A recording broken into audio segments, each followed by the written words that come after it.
Hola, ¿qué tal amigos? Les doy nuevamente la bienvenida a Somatón, el programa que se dedica a hacer análisis de historia y de cultura, no solamente de Cuba, sino a nivel general, del pi al pa. En el día de hoy estaremos hablando de un tema que a muchas personas me han estado hablando en privado, que cuándo lo voy a tocar una y otra vez, y creo que ha llegado el momento de hacerlo. De este programa estaremos hablando acerca del periodo especial, esa etapa de la historia de Cuba que es tan conocida por todos y nombrado tanto en películas como en libros hasta el día de hoy. ¿Ustedes saben lo que fueron los años 90 en Cuba? El periodo especial. Eso no tiene ni traducción. Lo que se llamó periodo especial, el nombre como tal de periodo especial, fue el nombre con el cual bautizó exactamente Fidel Castro a la etapa de crisis que comenzó en los 90 a raíz de la caída del campo socialista. Especial, un periodo difícil, un periodo uno de los más difíciles de nuestra historia. ¿Por qué? Porque no hemos tenido que quedar solos frente al imperio, solitos. Pero si vamos a hablar de historia, en el 89 exactamente es el año en el cual cae el muro de Berlín. Incluso que nos despertáramos con la noticia de que la URSS se desintegró. Iniciando así el comienzo de la desintegración del campo socialista. Exactamente en el 92 desaparece la URSS tal cual como se conocía, y es entonces que comienza el declive, porque la economía cubana dependía prácticamente en un, digamos, 85 o 90% de lo que era la antigua URSS. Ya desde los 70, los productos soviéticos representaban el 85% del comercio exterior de Cuba. Esto significa que la mayor parte de los productos importados a Cuba venían desde la Unión Soviética, ya fuese petróleo, alimentos, maquinaria y bienes de consumo, así como que la mayoría de los productos exportados desde Cuba iban a parar allá a la Unión Soviética. La influencia de la Unión Soviética sobre Cuba llegaba a tal punto que también se vio reflejado en la cultura y en la educación. En las escuelas se priorizó la enseñanza del ruso como segundo idioma por encima del inglés.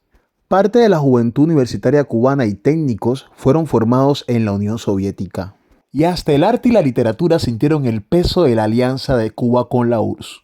Fue una etapa que marcó un antes y después. Estamos hablando que la mentalidad del cubano cambió por completo. Debido a la necesidad económica, quizás lo que todo una vida se había visto como productos de primera necesidad, se convirtieron prácticamente en lujos. Era un lujo tener un jabón para bañarse, era un lujo tener una pasta dental para poder cepillarse los dientes. Yo recuerdo cuando niño había a veces déficit de pasta de dientes, no solamente en mi casa, sino en los alrededores, y la gente optaron por cepillarse la boca con sal. Claro, el problema era que el primer día tú te cepillabas los dientes bien, pero el segundo día o el tercer día ya tenían las encías inflamadas, por lo cual era un poco complicado el cepillarse constantemente con sal la boca. ¿Van a saber lo que son los años 90 en Cuba? ¿Qué van a saber ustedes de lo que es comerse un bistec de frazada, un plátano hervido con col, un bistec de toronja o de naranja, hasta pizza de preservativo?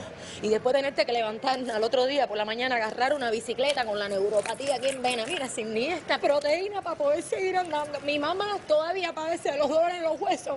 Poco. ¿Qué periodo? ¿Tú te acuerdas de los apagones? 16 horas de apagones. ¿Tú no sabes lo que es eso? Comerte un huevo entre tres, incluido el perro. ¿Qué sé yo, mijo? Trapo en vez de íntima.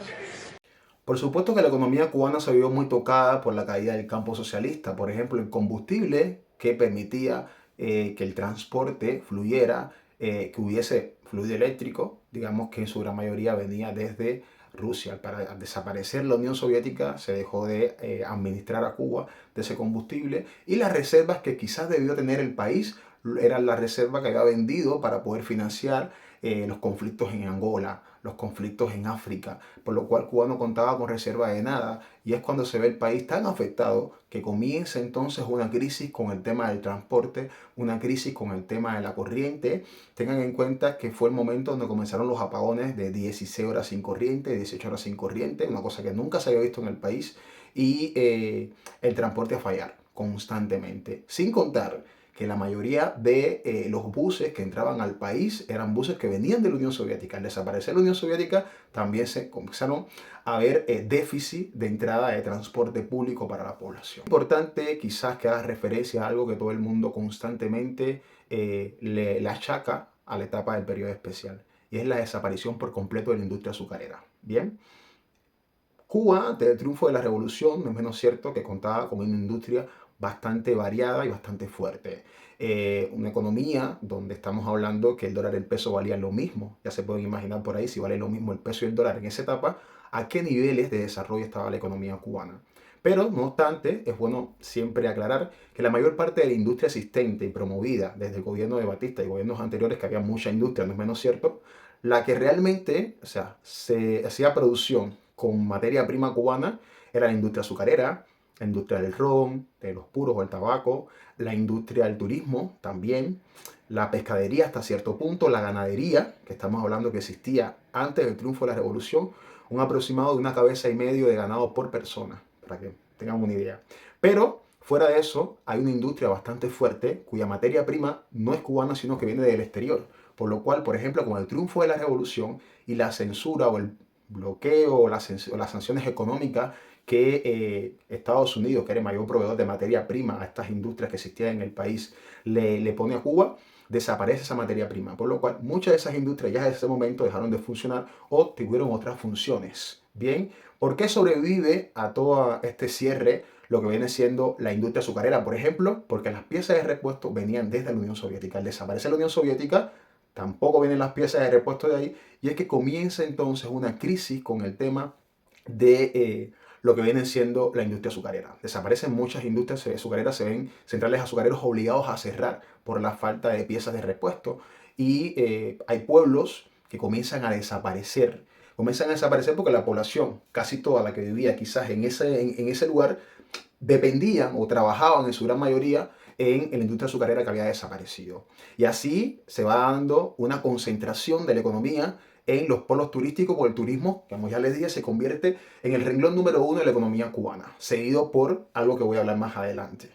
Pero, volviendo al turismo, tengan en cuenta que ese movimiento, ese traslado de personas hacia lo que viene siendo la capital, la zona de Varadero Matanzas, bien, la zona de Los Cayos, hace que hay una mano de obra importante que se está moviendo a ese lugar. Sin contar de que comienza otro fenómeno traído por el turismo, que es el tema de la prostitución, donde la mayoría de las personas que se dedican o se dedicaban al tema de la prostitución, en su gran mayoría eran personas que venían de campo. El tema de la prostitución en Cuba quizás sea uno de los temas a los que más se le sacó provecho de esta etapa de crisis económica. Tengamos en cuenta que hay una literatura que comienza a mostrar una Habana diferente, una Habana que no es la Habana que comienza a venderse al turista, una Habana que no es la Habana comunista, una Habana llena de vicios que hasta el momento no eran de dominio público internacional, a no ser que vinieras acá y lo vieras en primera persona.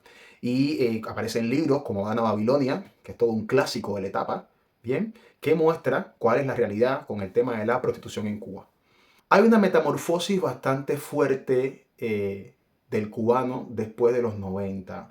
Hay un cambio de mentalidad y una normalización de cosas que hasta el momento quizás no eran normales.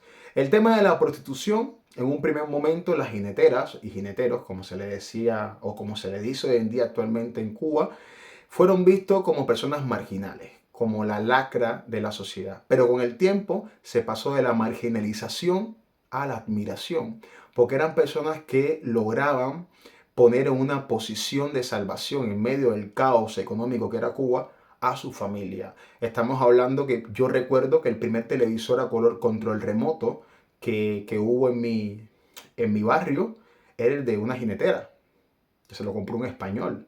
Y todos íbamos ahí a ver los Power Rangers porque era la oportunidad de poder definir cuál era cuál y cuál era de qué color. Porque cuando te decían, no, los Power Rangers rojo, negro, el amarillo. Y es que en los 90 todavía la mayor parte de la población cubana tenía televisores en blanco y negro. Los televisores rusos o televisores americanos, los famosos Crin o Caribe. Bien, y eran muy pocas personas que tenían televisor a color. Y menos, o sea, era la población que tenía televisor control remoto. Y luego está el cambio de visión que le estaba comentando del cubano acerca de lo que puede ser un artículo de lujo o algo de primera necesidad. Es que ya nada era de primera necesidad, todo eran artículos de lujo. En Cuba se convirtió en un lujo tener un jabón.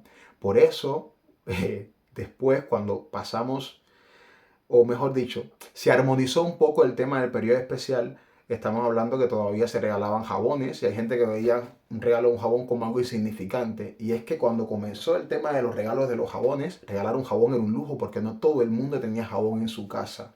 Es interesante como en medio de toda esta crisis económica que se está yendo la economía a pique, que se está perdiendo, por una parte, con todo lo que viene desde fuera, la información que viene desde fuera, se pierde un poco la credibilidad en el proceso.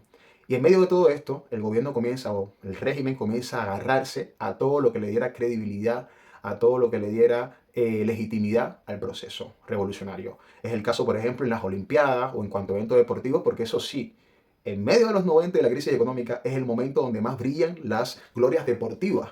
Es el momento de las Morenas del Caribe, Juan Torena, de El Príncipe de las Alturas. O sea, estamos hablando de un momento donde salen glorias deportivas que luego se convertirían en lo que viene siendo hoy la élite deportiva cubana.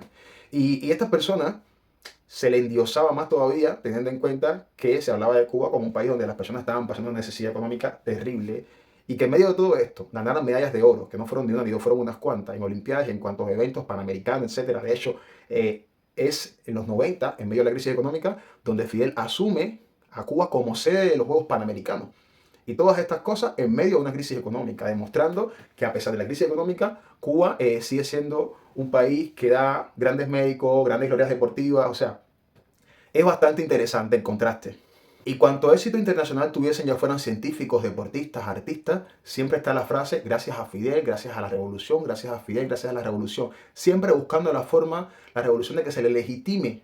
Bien, también es una etapa donde, por si fuese poco, otra forma que tienen ellos de legitimar o buscar la forma de agarrarse de algo es el tema de los discursos. Porque eso sí, no se dejó de hacer campaña política, no se dejó de dar discurso. Creo que es el momento en el cual Fidel busca la manera de ganar más credibilidad, por lo cual aumenta las horas de los discursos, aumenta el número de los discursos, aparecen otras plataformas que también se prestan para intentarle dar credibilidad al proceso, como puede ser la famosa mesa redonda que aparece después, etc. Si me preguntase, es que ya me lo han preguntado ya, ¿y en qué momento termina este periodo especial?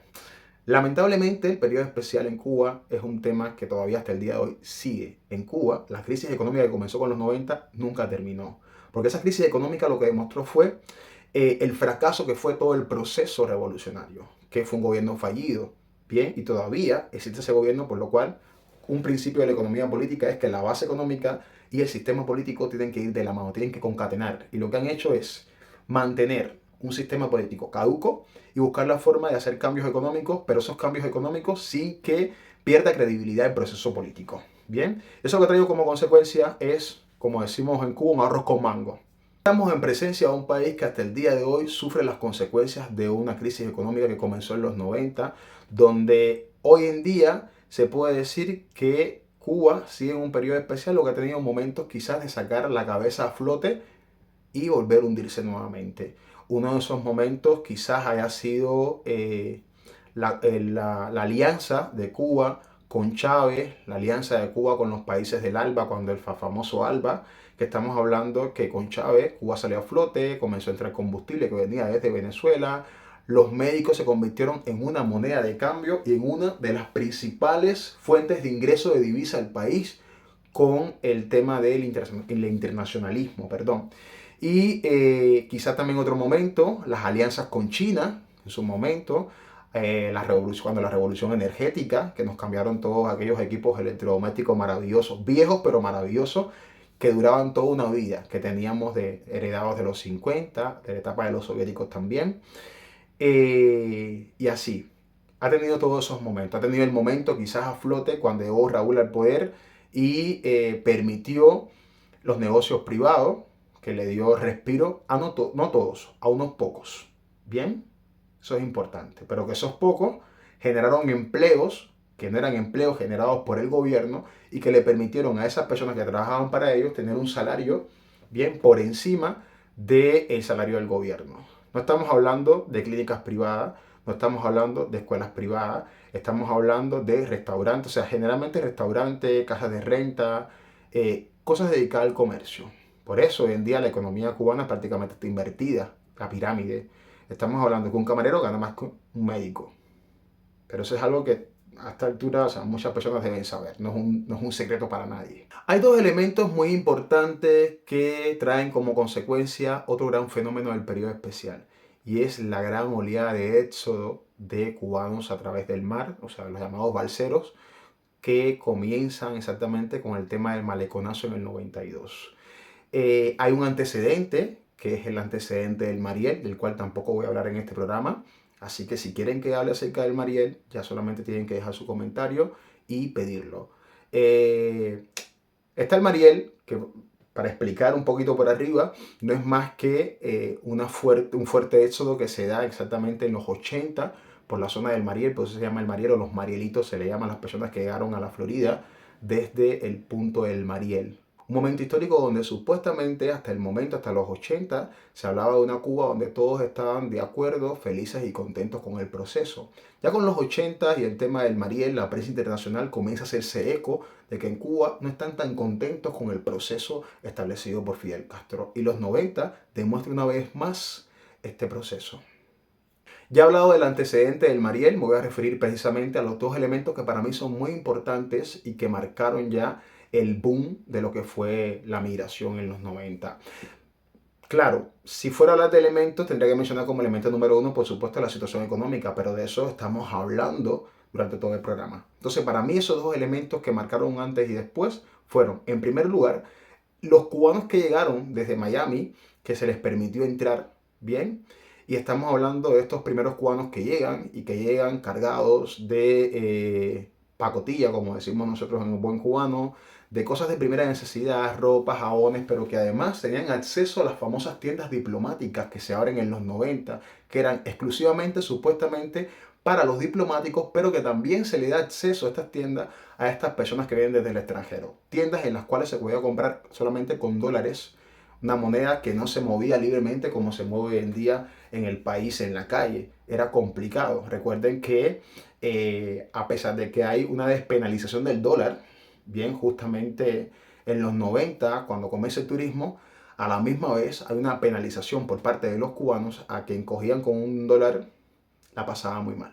Hablo de este tema porque es muy importante entender de que hay una fuerte propaganda hecha desde la revolución, desde los medios de comunicación, para mostrar las bondades de lo que viene siendo el comunismo y todas las negatividades que tiene el capitalismo. En esa fuerte propaganda es la propaganda que hasta el día de hoy queda en la mentalidad del cubano.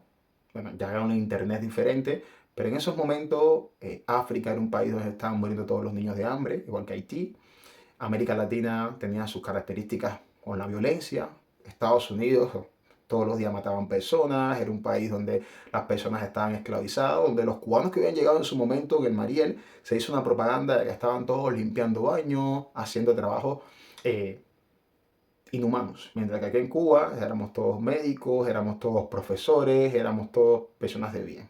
Bien, cuando comenzaron a llegar esos cubanos que se les permitió entrar al país, que venían desde los Estados Unidos, se va derrumbando esa propaganda, porque hay personas que en primera persona han vivido bien lo que es el sueño americano, y no todos estaban ni limpiando baños, ni recogiendo frutas en el campo. O sea, habían personas que habían llegado y habían podido hacer una vida decente y tener derecho a cosas que aquí eran prácticamente impensables, a tener un coche, a tener una casa, a ese tipo de cosas. Y que estaban mucho mejor incluso de camarero que un médico dentro del país. Y eso es lo que comienza a cambiar entonces la mentalidad del cubano. Súmenle a eso los hoteles, porque con la llegada de los hoteles a Cuba hay un elemento que casi a todo el mundo se le olvida.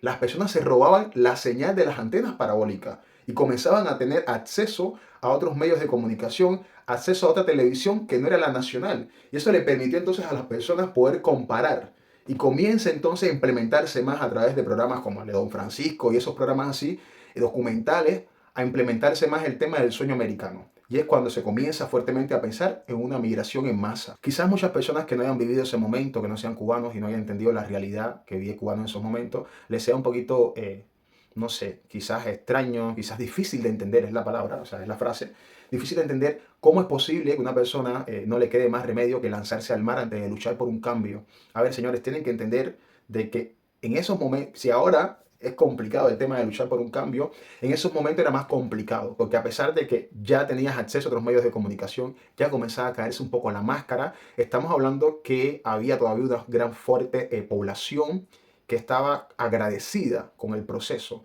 y que prácticamente veía por los ojos de Fidel. Bien, y es la razón por la cual estamos hablando que era más complicado tener quizás aliados a la hora de intentar hacer algo en contra del gobierno. Era casi imposible. Y entonces ir a la prisión, a la cárcel, no era una opción y mucho menos en esos tiempos. La vida en una prisión cubana no es nada fácil. Bien, si no es fácil para el cubano que está afuera, imagínense para el que está dentro. Y el que está dentro tiene dos cosas. Primeramente, estamos hablando de que sobrevivir dentro de una prisión cubana con las condiciones infrahumanas es complicado.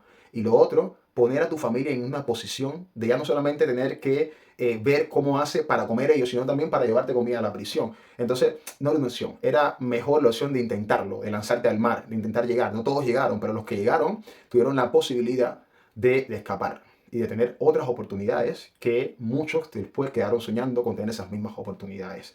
Y es esa fuerte migración que se va la que trae como consecuencia la segunda fuente de ingreso del país, que hasta el día de hoy existe, y es la remesa familiar.